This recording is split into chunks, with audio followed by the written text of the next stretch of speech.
Je suis d'accord avec ce que dit madame, c'est-à-dire que bien sûr que le confinement, c'est toujours la solution ultime, j'ai envie de dire la dernière, quand il n'y en a plus d'autres possibles, mais je pense aujourd'hui que la question c'est, on ne va pas se débarrasser de ce virus comme ça, et nécessairement on doit encore pendant plusieurs mois apprendre à vivre avec. Et c'est difficile, ça modifie nos modes de vie, nos habitudes. Donc moi je pense que la question qui est posée aujourd'hui, c'est comment on construit collectivement des alternatives au confinement. Qu'on évite des mesures qui soient uniquement dans le panel de mesures, couvre-feu à 18h, couvre-feu à 20h, confinement. Donc qui y aurait-il d'autre comme solution? Eh ben, un exemple, pourquoi on n'organise pas davantage de rotation? Parce que, par exemple, la mesure du couvre-feu à 18h... C'est vrai que la France Insoumise veut faire mais attendez, déplacer les Français aussi, enfin tout organiser en rotation. Pourquoi pas? Parce que regardez, Après, il y a des gens qui travaillent de telle heure à telle heure, on ne peut pas leur demander d'aller plus tôt. Mais attendez, il y a des choses qu'on peut modifier quand même. Alors, on pourrait se dire, pour faire face au virus, on va faire en sorte qu'il y ait une partie de gens qui vont travailler plutôt le matin, une partie de gens qui vont travailler plutôt le soir, au lieu de mettre un couvre-feu à 18h qui en fait produit l'effet inverse. Je ne sais pas s'il va être efficace ou pas, mais honnêtement, tout le monde qui s'est baladé en particulier dans les zones assez denses, dans les grands centres urbains, voit bien qu'en mettant un couvre-feu à 18h, on tasse les horaires de retour du travail, les horaires d'aller faire les courses entre 17h et 18h. Je ne dis pas que c'est le cas dans des zones plus rurales où il y a moins de densité urbaine. Vous dites que c'est inefficace dans certaines zones. Je le crains, en tout cas honnêtement, je l'espère pas, mais je le crains. Donc je pense que la question de la rotation à l'école, la question de comment on réquisitionne par exemple des locaux pour faire en sorte qu'on puisse davantage diviser les salles de classe. Bon, je pense qu'il y a plein de mesures en fait qui n'ont pas été envisagées, et ça je le regrette, ça c'est une critique que je formule à l'égard du gouvernement. Par exemple, on nous a beaucoup parlé de l'isolement. Honnêtement, sur l'isolement, on n'a pas été à la hauteur. Excusez-moi. C'est vrai que l'isolement, on a libéré des hôtels qui n'ont jamais été occupés pour isoler des patients. On a mis un temps fou pour comprendre que si on demande à une personne de s'isoler volontairement, on évite de lui mettre un jour d'astreinte, par exemple, si elle se met en arrêt maladie vis-à-vis de son travail. Vous voyez, il y a des choses qui n'ont pas été bien faites de ce point de vue-là. Donc on peut les corriger maintenant, il faut le faire vite. Au-delà du débat philosophique, moi aussi je suis favorable à introduire ce RSA. Honnêtement, si vous ne voulez pas trancher le débat philosophique maintenant, ne le tranchez pas. Mais mettez en place des mesures d'urgence, parce que vous ne pouvez pas seulement dire il faudra compléter, parce qu'il y a urgence. Enfin, le niveau de souffrance, le niveau de précarité aujourd'hui dans la jeunesse, il est extrêmement fort. Et honnêtement, il ne suffit pas d'aller donner des bons pour se payer un psy pour résoudre le problème. Franchement, la question est de savoir comment on permet aux gens... Il n'y a pas que ça qui a été proposé. Il y a ça et 2 repas au Crous. D'ailleurs, ce qui avait été demandé, c'est ce qui avait été demandé. Ce qui avait été demandé par les étudiants. Attendez, alors vous savez très bien que ça concerne d'abord que les étudiants. C'est important les étudiants. Mais les jeunes ne sont pas que les étudiants. Mais je suis d'accord, c'est pour ça que vous avez répondu.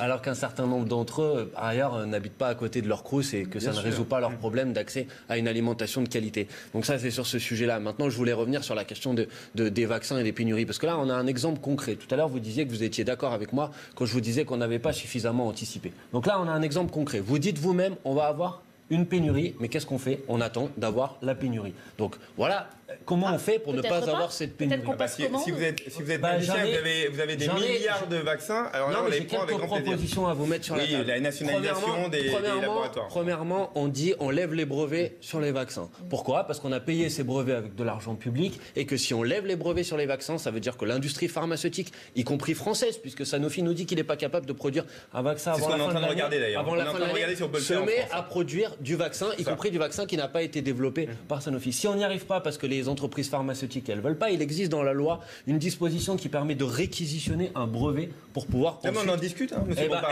Vous en discutez, mais faites avancer parce que la pénurie, elle va arriver. Mais vous savez quoi, ça s'organise pas comme ça, l'industrie. Il suffit pas de dire... Ça fait 2 mois qu'on vous dit de faire ça, monsieur. Mais non, mais je crois que ça fait plus de 2 mois qu'ils discutent sur l'organisation, comment faire concrètement pour l'avoir. Ça n'a pas été une grande réussite. Alors on sait que vous faites appel à des cabinets d'expertise américains, mais j'espère que vous n'avez pas payé trop cher, parce que franchement, le résultat, il n'est pas super. Vous avez une ministre qui est Agnès Pannier-Runacher qui passe beaucoup de temps, entre autres avec Sanofi, pour voir comment on peut mobiliser les lignes de production pour pouvoir faire le vaccin Pfizer. Si vous connaissez Madame Pannier-Runacher, est-ce que vous pouvez lui poser juste une question? C'est juste une question que je voudrais que Monsieur Maillard pose à Madame Pannier-Runacher. Vous êtes député, vous pouvez lui faire une... Voilà, c'est pas Madame pareil. Kyriakides, qui est la commissaire européenne à la santé, a dit il n'y a pas de clause de responsabilité dans les contrats entre les États membres et les labos pharmaceutiques. Ah non, mais attendez, c'est très important de savoir. Je comprends, mais on a la transparence sur les contrats, vous pensez que les Français la comprennent? Vous y avez accès aux contrats? Non. En tant que député européen, vous y avez accès. Moi, je n'ai pas accès, vous y avez accès. C'est pas vrai, monsieur. Il y a un contrat qui a été publié, qui est le contrat CureVac,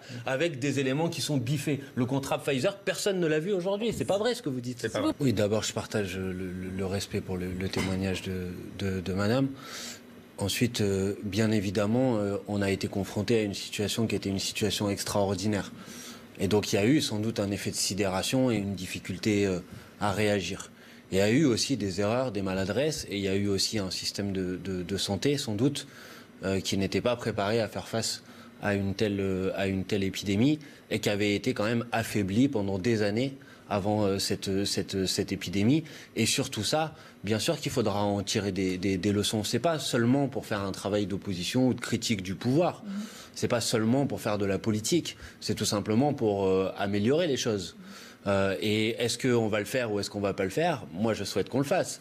Mais j'ai des inquiétudes aussi sur le fait qu'une fois qu'on soit sorti de ce moment difficile, finalement, le monde d'avant continue un petit peu justement comme avant. Et que, par exemple, pour prendre un exemple, qu'on soit là en nous disant, bon, maintenant, on a accumulé une dette pendant la période de la pandémie, donc allez, il faut la rembourser, la dette. Alors, les moyens dans l'hôpital, ben non, désolé, c'est vrai, il faudrait le faire, mais on peut pas.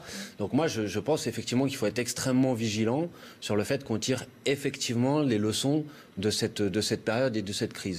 Et puis ensuite, effectivement, je crois qu'il y aura un besoin de reconnaissance de toutes les souffrances qui ont eu lieu pendant cette année, des gens qui ont perdu des proches, des gens qui n'ont pas forcément pu justement dire au revoir à leurs proches dans des bonnes conditions, mais aussi les souffrances sociales, les souffrances psychologiques. Et je pense que la proposition de ce point de vue-là que formule Madame, d'avoir un hommage national, elle me paraît effectivement nécessaire.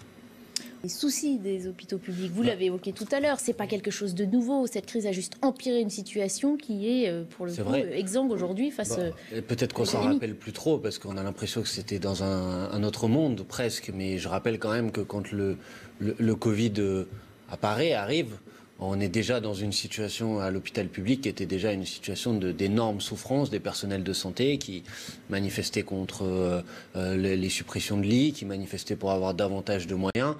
Et c'est vrai, bien sûr qu'il ne faut pas être dans la polémique pour la polémique, mais c'est vrai que dans cette crise, il y a quand même un certain nombre de choses qui sont apparues. D'abord, c'est quand même l'impasse d'un modèle de société où on considérait que tout ce qui était la protection sociale, l'hôpital public, que tout ça, finalement, ça n'avait pas beaucoup d'importance. Et puis les gens se sont rendus compte que, si, parce que quand il y a une situation comme celle-ci, heureusement qu'en France, on a un hôpital public sur lequel on peut compter. Je pense que, par exemple, cette crise, elle a montré aussi une incapacité et une vraie difficulté des pouvoirs publics à être dans une forme d'anticipation et de planification. C'est-à-dire on a eu toujours l'impression qu'on réagissait toujours quand on arrivait confronté face au mur et jamais qu'on prenait suffisamment d'avance pour y répondre. Voilà, deux exemples par exemple. On a l'impression, c'est effectivement un sentiment partagé par beaucoup de Français, qu'on avait toujours une guerre de retard et qu'on a toujours aujourd'hui une guerre de retard quand on voit comment la campagne de vaccination a mis un peu de temps à démarrer.